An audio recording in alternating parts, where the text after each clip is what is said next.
James Essien, in 1960, became an MP in the Bukai Ahunyaso constituency. At the time, there were only two parties, the CPP, led by Kwame Nkrumah, and the United Party, led by J.B. Dankwa. As you know, Kwame Nkrumah, being one of the main agitators for independence, they won with 89% of the public vote. However, in the Western region, there was an anomaly, a freak result. My grandfather, James Essien, had won as an independent. I asked my dad and his brothers how this was possible, and they said to me, he knew the people, he knew their pains, he knew their hopes, and he'd long spoken of a life of liberation and freedom before it was won. The gaining of independence by Ghana in 1957 sprung amongst the continent far and wide the hope of an independent Africa. Between 1957 and 1960, 20 countries gained independence. And it's the same independence that enthused a young Robert Mugabe, then a 34-year-old, to move to Ghana, to study at Achimota College, to gain his qualifications. But beyond that, he wanted to live and experience what it was like to live in an African state. Our parents tell us that Africa has huge wealth. Gold, diamonds, bauxite, cobalt in the mines of Congo. They tell us about a period of renaissance after independence. And there was a period of renaissance after independence. Then the dependency on old colonial friends took root.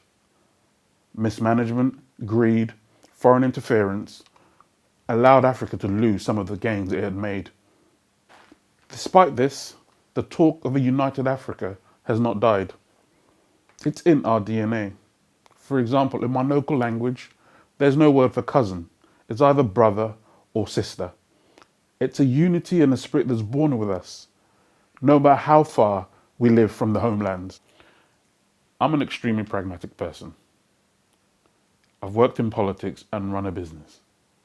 We have deadlines to meet, profits to make, investors to update, and COVID-19 to navigate. And with business and politics, we have to engage with the world as we see it, rather than how we hope it to be. But when I think about a united Africa, I take a departure from myself. I imagine an Africa run by Africans for Africans. I imagine an Africa that only not supplies for itself, but supplies the rest of the world. The diaspora are making the transition and moving back. In the Americas and Europe, we have millions of the diaspora talking and having the conversation of how they can contribute to a growing Africa to help change the narrative.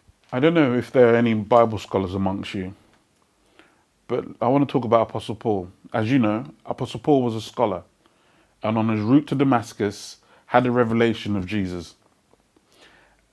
He took on the faith to the point where he was no longer considered a convert, but a founding member of the faith.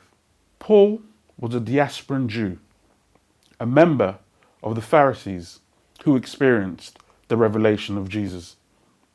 After his experience, he traveled around the Roman Empire, sharing the good news of what's to come. One thing we do know, Paul has died. And depending what faith you're from and what you believe, Jesus has not yet come. And it's one of his letters to the Colossians that I want us to take a look at. He had never met the Colossians. The Colossians had only heard of Paul through his writings. And in the letter to the Colossians, he said not to dismiss the Old Testament and some of the traditions, but also to take note of the new things the New Testament brought.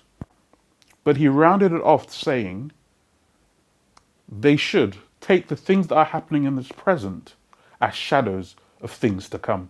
And what are we seeing? Amongst the diaspora, we have lawyers, bankers, engineers, politicians, people in the creative industries leading the charge. We have a World Trade Organization led by an African woman, the first ever African and a woman. You have Ghana and Ivory Coast standing up to the big corporations, ensuring that they get, as producing countries, a share of the chocolate revenues. You have Rwanda, who've dropped their poverty level by 57%. Ethiopia, only last year, 10% GDP. This is the Africa of the future. Ebola in Africa was one of the most terrifying diseases to hit the continent.